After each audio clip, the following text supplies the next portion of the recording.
아이고, 비가 그냥 푸지게 오네, 푸지게. 예, 어제 오늘 뭐 비가 이렇게 와가지고 뭐 밭에서 뭐 일을 할 수 있겠습니까? 놀아야지. 예. 5월달 5월 뭐 15일 어제부터 뭐 계속 일기예보 보니까 말일까지 뭐 계속 비가 있는 것 같아요. 가끔 뭐 이렇게 맑은 날도 있지만, 5월 말까지는 야 밭에서 이게 일을 할 수 있는 시간이 그렇게 많지가 않을 것 같습니다. 이게 뭐 어쩔 수 없죠. 되는 대로 뭐 상황에 맞춰서 해야 되는 거 아니겠습니까? 비는 와가지고 뭐 이렇게 기분은 뭐 차분하고 좋네. 기분은 차분하고 좋아. 앞으로 해야 될 일은 있지만 그래도 그때 가서 하면 됩니다. 그때 가서 하면 되고, 오늘은 뭐 특별하게 뭐 영상 뭐 찍는 것도 아니고요. 뭐 비가 이렇게 온다. 뭐 일본에서는 뭐 태풍이 온다는 말도 있고 뭐 그래요. 그래서 이게 봄장마 치고는 이게 좀 많이 오는 것 같아. 그러면은 이제 여름 장마가 좀 더 일찍 올 수도 있고, 아니면은 뭐 여름 장마가 이게 올해는 뭐 비가 많은가 모르겠다. 여름에도 비가, 봄에 이 정도 온다 그러면 여름에도 더 많이 올라나? 그렇게 또 내심 또 생각을 해봐요. 비가 많이 온다는 거는 뭐요? 구름이 많이 낀다는 거 아니요? 그러면 결국은 일조량이 좀 부족할 수도 있다. 그렇게 또 역으로 또 생각해 볼 수가 있지 않겠습니까? 그러면 어떻게 해야 되나? 그러면은 야 포도 이거를 어떻게 해야 되나? 또 나름대로 또 이 자연 환경에 맞춰서 또 작업을 들어가야 되지 않겠습니까? 작업을. 그러려면은 작업을 어떻게 들어갈까 생각을 해보면 결국은 알속기가 관건이다. 알속기가. 알속기가 관건이 되지 않을까 그렇게 생각합니다. 그래서 왜냐면 이제 일조량도 이렇게 좋지도 않고, 그리고 좀 뭐라 그럴까, 비는 많이 오면은 뭐 물에 대한, 수분에 대한 해갈은 되겠지만, 이 그늘이 많이 지고 일조량이 떨어지고 지열이 상승하지 못하면 이게 과가 크거나 과일이 이게 숙성을 하거나 익어가는 시기가 좀 더 촉박한 시간이 되지 않을까 그렇게 생각합니다. 그러면은 결론은 거기에 맞춰서 환경이 변화에 맞춰서 알속기를 해야 될 것 같아요. 알속기. 그러면 알속기를 어느 정도까지 해야 될까? 알속기를 어느 정도까지 해야 되는가에 대해서도 또 생각을 해볼 필요가 있습니다. 그래서 많이 해야 되겠다. 알속기를 평소보다 많이 해야 되겠다라는 추론을 합니다. 추론, 가설을 한번 세워봅니다. 그렇습니다. 그래요. 아유, 내일도 월요일인데 비가 오면 또 놀아야 되네. 사실 뭐 비 옷 입고 그냥 뭐 좀 비 좀 맞아가면서 일을 해도 됩니다. 뭐 굳이 안 해야 될 이유도 없고 그렇습니다. 그런데 그거는 뭐 이렇게 농장 주인 마음이지요. 그렇습니다. 그래서 자연 변화, 환경이 변화하는 거에 맞춰서 알속기의 범위, 알속기를 얼마만큼 할 것인가를 정해야 될 것 같습니다. 그러네요. 그렇습니다. 그러면은 섭외를 한 명을 해야 돼. 섭외. 혼자서 해도 돼. 혼자서 해도 되는데 좀 빡세고 힘들고 시간이 뭐 많이 걸려. 왜냐면은 이게 그 알속기라는 거는 그 알을 갖다 솎아줄 시기에 확 솎아줘야 됩니다. 단기간 내에, 빠른 시간 내에 알을 빨리 솎아줘야지. 이게 뭐랄까 그 저기 그 세포분열이라고 하죠. 예, 우리 저기 생물 시간에 배웠잖아.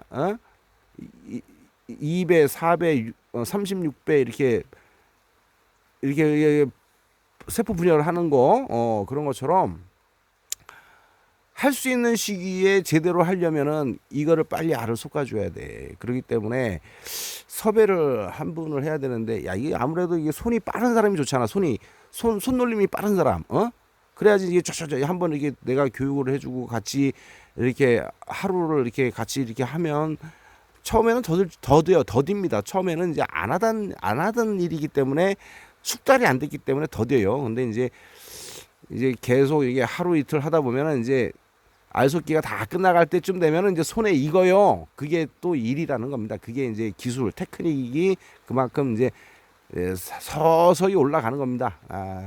그래서 젊은 사람을 하면 좋은데 이 시골에 젊은 사람이 어디 있습니까? 다 어르신들이고. 그래요. 그래서 또 어르신들 또 이렇게 모시고 하려고 하면은 또 그래요. 여자들 또 모시고 하려면은 나는 이제 한 명이면 되는데 사람이 많다고 해가지고 또 이게 관리가 안 돼요. 이게 교육이 안 됩니다. 그래서 맨투맨으로 1대1로 해가지고 이렇게 같이 앞에 마주 보면서 이렇게 작업을 해 나가는 게 가장 이상적이고 좋습니다. 이게 처음에는 느릴지는 모릅니다. 왜냐면은 한 사람보다 세 사람이 더 효율이 빠르잖아요. 근데 이 방법론에 따라서 차이가 있습니다. 방법을 어떻게 가리키느냐에 따라서 차이가 있는 거예요. 인력만 많이 투입한다고 해가지고 일이 빠른 건 아니에요. 나는 그렇게 생각해. 왜냐면 농장 주인마다 알속기 하는 방법도 다 다르고 스타일이 다 다릅니다.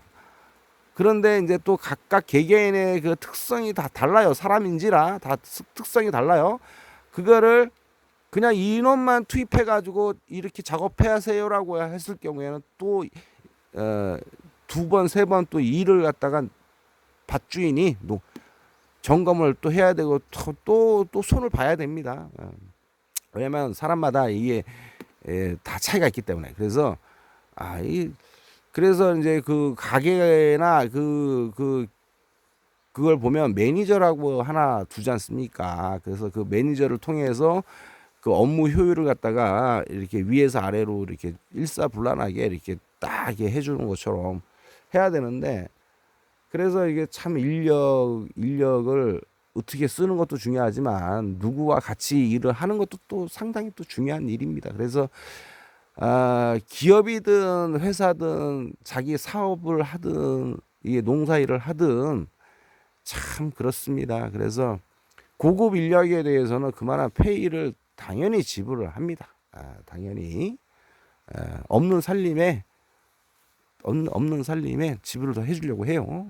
어쨌든 간에 한 분을 또 섭외를 해야 되는데 어떤 분을 섭외할 것인가, 아니면은 아싸리냐 오래 하고 혼자서 하고 말까 어쩔까 막 고민이 많습니다. 아유 참 그래요. 그래서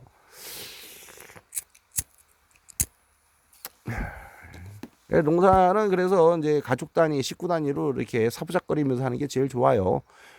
규모가 많다고 해가지고 그런 부분은 아닌데 전반적으로 농업도 개혁이 필요하고 혁신이 필요하고 그런 부분이 있습니다. 그러기 위해서는 무조건 농사 규모가 넓다고 해가지고 많다고 해가지고 그만한 또 소득이 일어나는 것도 아닙니다. 이거를 생각을 잘해야 돼요. 생각을 잘해야 됩니다. 내가 보니 그래요. 그런 것처럼 그렇습니다. 그래요. 일을 다녀가지고 내가 이거 농사 해가지고 포도 농사 해가지고 1년에 한 500, 600 번다 치면은 그냥 그냥 200만 원짜리 월급 받고 다니는 게 연으로 따지면은 그게 솔찬게 많죠. 그 대신에 이제 장점과 단점이 있지 않습니까? 월급 200을 받으면서 1년을 다니면은 2,200만 원이 되지만 얽매이고 묶여 있단 말이죠. 그렇다고 또 농사만 하자니 또 소득이 1년에 500, 600 그거 갖고 어떻게 삽니까? 안 그래요? 그러니까 투잡을 또 뛰어야 됩니다. 그러면 투잡을 뛰면서 또 자기 농사를 하려고 하면은 또 그것도 또 벅차요. 그렇다고 농사 규모를 넓혀가지고 인건비를 더 들여가지고 예를 들어서 1,000평에 농사, 그러니까 포도를 1,000평을 하면은 2,000평, 3,000평을 늘린다고 해가지고 그게 또 자본금이 없으면 유지 관리가 안 되는 거 아니겠습니까? 그런 것처럼 이게 또 농사가 또 그렇습니다. 그래서 이제 식구들 뭐 이렇게 귀농하시면은 뭐 부부 둘이서 이렇게 사부작거리면서 하면 되고, 전반적인 또 사회적인 그 유통에 대한 또 시스템적인 문제도 있고 여러 가지 복합적인 게 있지요. 그래서 일을 그래요. 그러니까 단순하게 이제 일로 보면은 그렇다는 얘기고, 그래요. 그리고 또 이렇게 큰 그림을 보면은 또 이 일로 해서 육체적인 노동을 통해서 버는 소득이, 예? 금융 자산에 대한 소득을 초과할 수가 없습니다. 하루 일당 벌어서 하루 이렇게 노가다 뛰시거나 기술자로 해가지고 이렇게 건축업에 하시는 분들 보면 그나마 그쪽 비례해서 하루 일당이 셉니다. 그런 사람들이 부자가 된 사람은 나는 못 봤어요. 내 평생.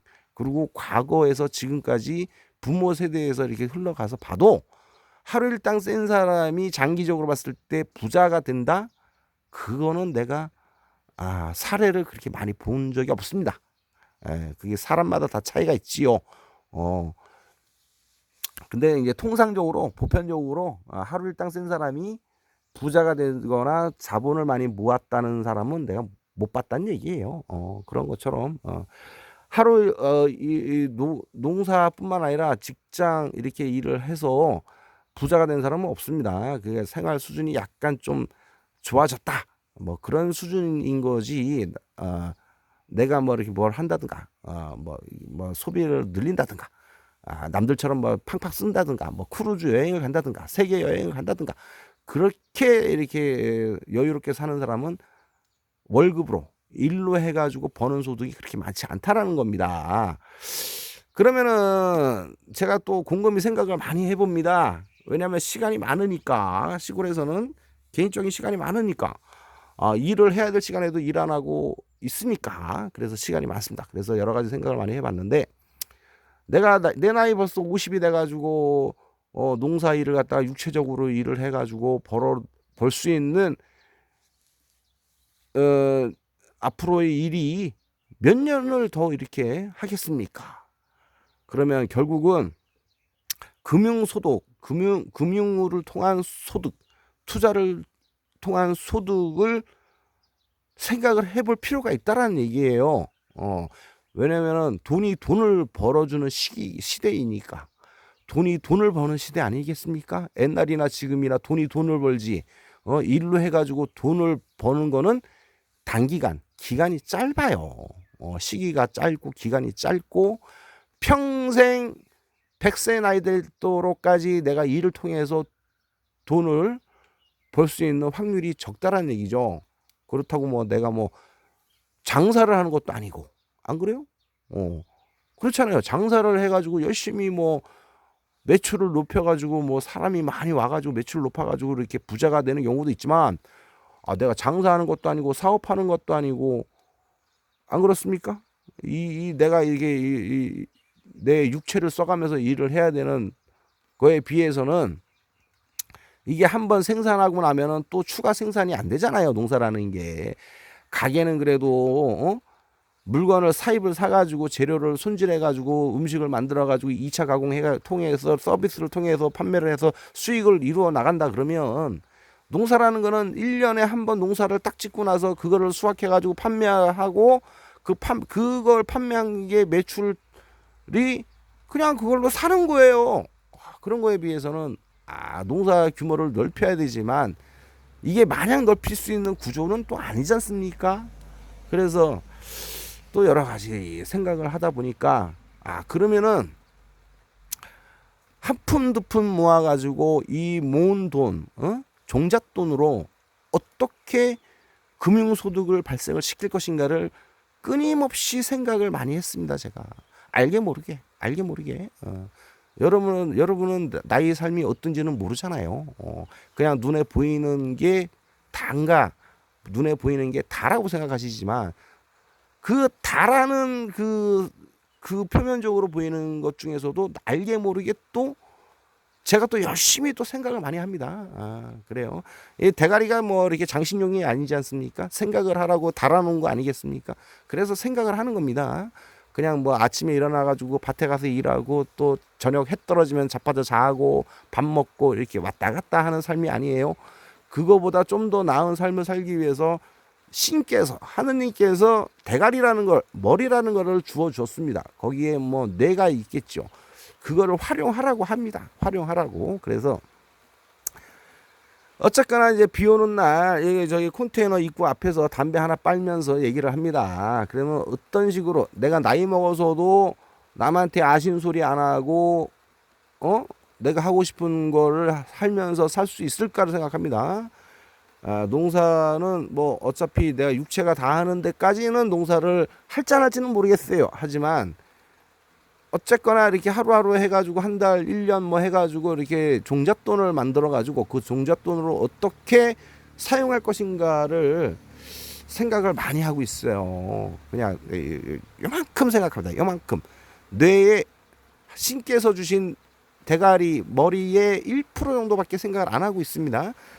그래서 이 생각을 곰곰이 많이 하고 있고 여러 가지 뭐 자료 책 뭐 그런 경제 방송 같은 걸 많이 보고 있습니다만 그래서 그렇습니다. 그렇습니다. 그건 뭐 차후에 뭐 하는 것처럼 하고 올해 농사가 이게 기후 변화가 이게 심해요. 그래서 예측을 하고 가설을 세워서 앞으로 어떻게 농사를 할 것인가를 또 생각을 해야 되는 부분 아니겠습니까? 그래서 지금 5월 달인데도 비가 이렇게 많이 온다라는 거는 야 이거 일조량이 적고 저희 과수를 갖다가 이렇게 익혀낼 수 있는 시간 타이밍이 그렇게 많지가 않구나. 그러면은 이제 내 포도, 내 농작물, 내 과수를 어떻게 재배를 할 것인가를 생각을 하게 됩니다. 결론은 알속기입니다. 알속기. 그렇습니다. 힌트를 얻어가지고 좋은 농사를 짓기 바랍니다. 나는 가급적이면 농사를 짓지 말라고 합니다. 뭐 씨발 뭐 좋은 게 있다고 시골 내려와가지고 그냥 도시에 있을 때 돈 많이 벌어가지고 유유자적하게 살면서 하는 게 좋아요. 도시 파고다 공원이나 뭐 탑골 공원 같은 데 가가지고 바카스 아줌마 만나지 마시고 시골에 와가지고 이렇게 자유롭게 여유롭게 살기 위해서는 결국은 no money, no honey입니다. no money, no honey. 그걸 뭐 머리에 늘 생각하시면서 살기를 바라고 뭐 저희 유튜브 영상을 보면서 농사에 좀 도움이 됐으면 하는 마음에서 짓지만 실질적으로는 웬만하면은 농사를 짓지 말라고 합니다. 그냥 이렇게 뭐 텃밭 갚으면서 이제 재미삼아 이렇게 놀기 삼아 이렇게 주말 농장처럼 이게 다니면은 좋지만 이거를 본업으로 이게 농사가 주업으로 해가지고 해야 된다라고 생각하는 거는 아직은 우리나라의 실정에는 조금 안 맞지 않나. 조금 더 지나서 하면 모를까 그렇게 생각합니다. 그리고 나이 50 넘어가지고 저기 직장 그만두시고 시골 내려와가지고 이게 제2의 인생을 사신다고 농사하시면서 투자를 뭐 한두 푼 할 것도 아니지 않습니까? 그렇게 해가지고 한다고 한들 결국은 그 대에서 끝나는 사업이에요. 이것도 하나의 경제 메커니즘으로 본다 그러면 이것도 하나의 사업으로 생각하신다 그러면 이 가업을 누구한테 물려줄 겁니까? 결국은 또 이렇게 그렇게 됩니다. 어쨌거나 많은 플랜, 많은 계획을 A, B, C, D, E, F, G, Z까지 많은 생각을 하셔가지고 생각하시기 바랍니다. 시골에 내려와가지고 다시 도시로 컴백하시는 분이 상당히 많아요. 그거는 다 돈입니다. 돈. 이거 가족의 그 화목함을 유지시켜주는 것도 돈이고요. 자기의 그 삶의 여유를 이렇게 풍요롭게 해주는 것도 돈입니다. 경제적 해자라고 하지요. 해자. 그런 것처럼 no money, no honey 그런 말이 있습니다. 그런 것처럼 돈을 멀리해서도 안 되고 돈을 너무 가까이해서 안 되지만 그렇다고 금융에 대해서도 모르면 안 됩니다. 아시겠습니까? 어쨌거나 좋은 비가 오지만 좋은 주말 보내시고 날이 맑으면 또 가서 또 밭에 가서 또 일을 해야 되겠지요. 어쨌거나 비가 옵니다. 비 오는 날 막걸리에 파전 좋죠. 아유